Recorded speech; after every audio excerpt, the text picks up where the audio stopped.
नमस्कार। फिर पैसा बोलता है में आपका स्वागत है। मैं आनंद श्रीनिवासन। आज फ्राइडे शुक्रवार है, तो हमने सोचा कि आज हॉट टेक्स करेंगे। 2 हफ्ते हो गए हॉट टेक्स मिस, अब लोग मिस कर रहे थे, तो मैंने सोचा आज हॉट टेक्स करेंगे। अगले 2 दिन भी हॉट टेक्स ही होगा, अंग्रेजी में होगा। अगर कुछ इंटरेस्टिंग बात है तो मैं हिंदी में अनुवाद करूँगा। Before we start hot takes, Anand, I had reading an article in Financial Times today. It was talking about Fed's postponement. I mean, not postponement. Fed saying that whatever timeline they have for the rate cuts, they plan to do that. And the article went on further to say what's happening around the world. And I was looking at different countries' inflation rate and the banks, what they call repo rate for each country, Egypt and Turkey. And each one, the inflation rate looks different over the last 3 years. I want to know if in 1970s Nixon had not broken from the gold, if we were still attached to gold, would inflation be any different in the world today? The world would have been in a deflationary spiral. Why is that so? Can you explain that for us?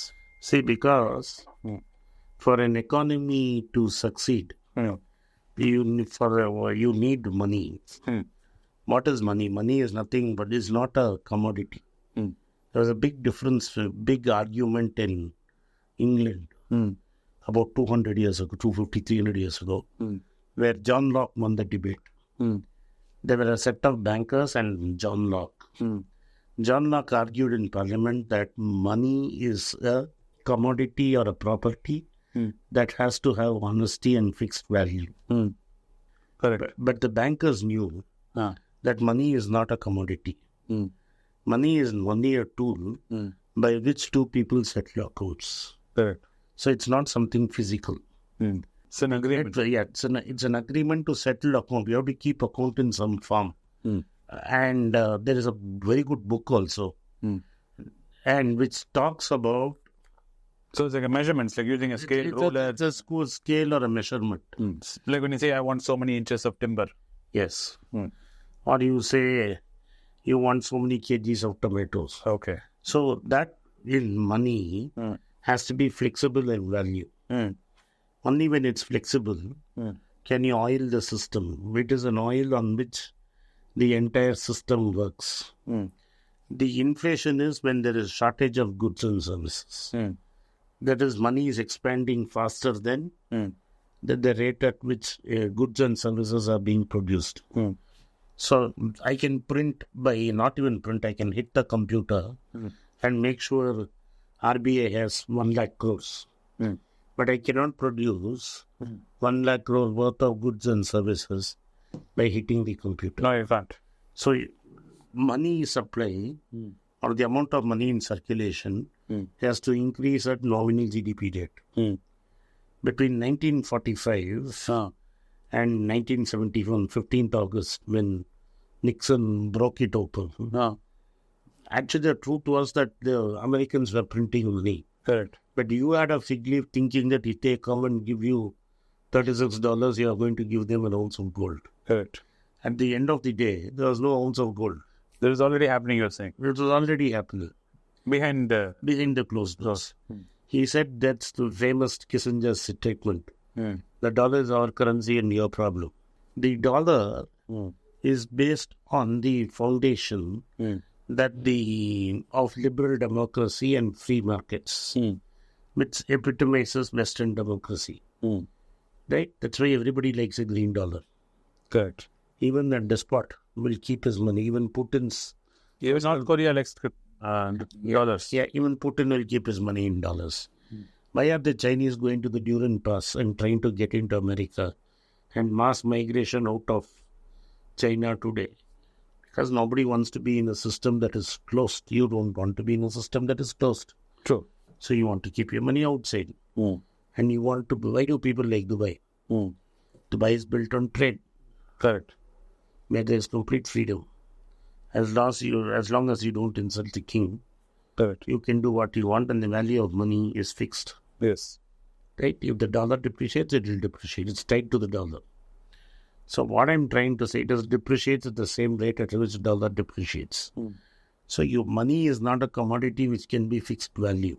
Yeah, but my question is, then let's say hypothetically gold is still pegged, then would the rate of inflations across the globe be the same if everybody was pegged to gold? Everybody will deflate to gold. In India, you will have to keep the rupee artificially low, like what India did. And said there'll be no dollar. So when those funny days when I went abroad in the 80s, my father was abroad, so I didn't have a problem. But our father. You were okay, you are 4 years old. Our parents were abroad. You came in 1976. Correct. So your parents were abroad. And what it meant is because the parents were abroad, we had a steady stream of dollars. For most Indians, the amount you could take $100 or $150 as foreign travel allowance. And when you wanted to leave the country, that $150 won't even have 2 cups of tea or the money that they gave. And if you're going for 7 days, would not be enough for tea and coffee for 7 days. So you have to buy the money in the black market. Yes. So there was an official the dollar rate, and there was a black market dollar rate. Dollar was not freely available. Correct. And that's what is happening in Argentina today. And the dollar in the black market would be twice the rate of the official dollar. So you could not buy books. Like you are able to buy Intelligent Investor. No, you couldn't buy Intelligent Investor. Somebody had to gift it in America and it had to come by post and clear customs and come. So it is an impractical system. Okay. But if everybody in the world adopted a unified currency, what like Keynes was suggesting, not the dollar, if we had called it the banker. Yeah.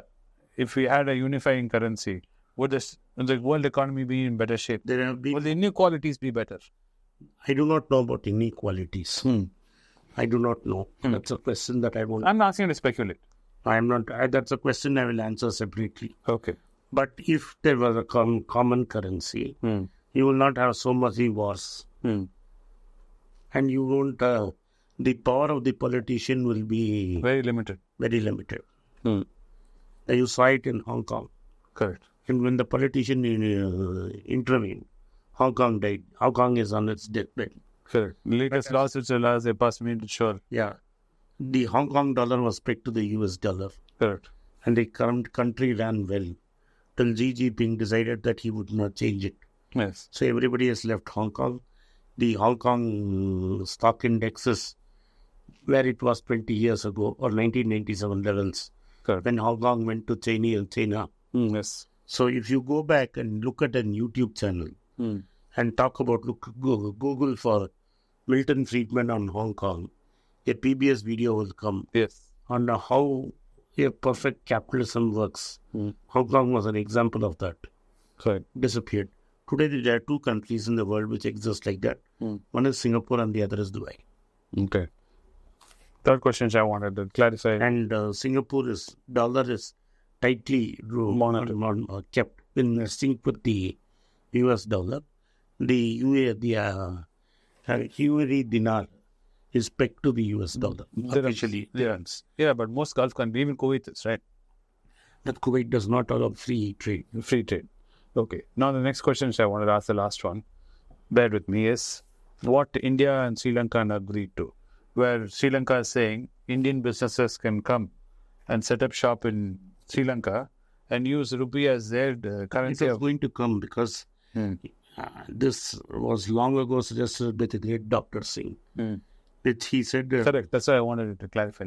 It's not a new... It's not something new. So basically, the Sri Lankan, the Indian rupee is 3 times stronger than the Sri Lankan currency.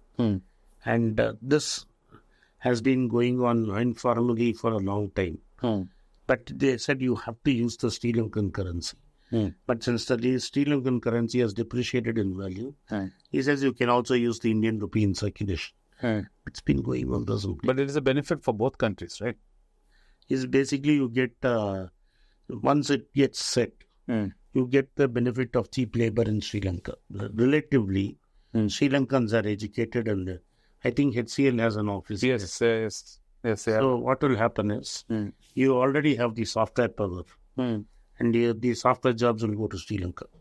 Okay. And the government jobs will go to Sri Lanka. Okay. And the Indian business gets labor. Okay. So Anyway, I just wanted to get some The clarity. best way, of course, today's political scenario is not for that. Is for Bangladesh, Sri Lanka, Nepal, and India to be one common, Like Eurozone. like Eurozone, with the rupee as the dominant currency, and force Pakistan to join over a period of time. But these are fanciful thoughts. But Very fanciful. it may not happen in my lifetime. And the current shape Pakistan is in, I don't know. It's ideal for them because nobody wants to be carrying the gun. And it's a close Yes, but first you need law and order to work. No, but it's a ready-made labor market for you. correct. Because India will, way Pakistan is descending, it's going to be like another Haiti. What is it's not like it won't be like Haiti. It will be like Venezuelans going into Colombia. You are going to have, after you, 15 years from now, you will have a lot of Pakistanis trying to come into India. And you will have to, like Mexico, build a fence and make sure they don't come. Oh boy. There's going to be some interesting times, especially with our new CAA bill, which is... All that, see, money is fungible. Yes. Right now, it's not happening because the North is producing enough labor. Yes. More than enough. More than enough labor is coming from Bihar, UP, Jharkhand, and West Bengal Yes. into South India. You go to any restaurant or any place, the low-level jobs are held by North Indians. Correct. But then what will happen is, whatever is the good things in South India will spread to North. Yes. When they stop 20 years from now, you will need labor. So the politician will find a way to allow that. But that's for the next generation. I'm not there at that time. Okay. Since we're talking about countries and corporates and all this thing, So today we had a discussion on currency and bit of history. dollar, a bit of history and a crystal ball gazing. It all started with a Financial Times article and with the Fed. the Fed. So thank you for watching. आपने इस podcast को सुना, इसके लिए मैं आपका आभारी हूँ. अगर आपको इस वीडियो पसंद आया, इस वीडियो को लाइक कीजिए, चैनल को सब्सक्राइब कीजिए और बेल नोटिफिकेशन दबाएं. हो सके तो इस वीडियो को अपने दोस्त और रिश्तेदार के पास भेजें और उनको देखने की आग्रह करें. नमस्कार, धन्यवाद, जय हिंद.